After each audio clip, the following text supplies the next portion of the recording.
إن الذين يجادلون في آيات الله بغير سلطان أتاهم إن في صدورهم إلا كبر ما هم ببالغيه فاستعذ بالله إنه هو السميع البصير لخلق السماوات والأرض أكبر من خلق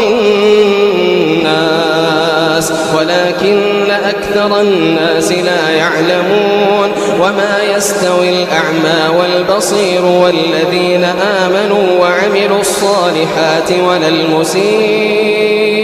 قليلا ما تتذكرون.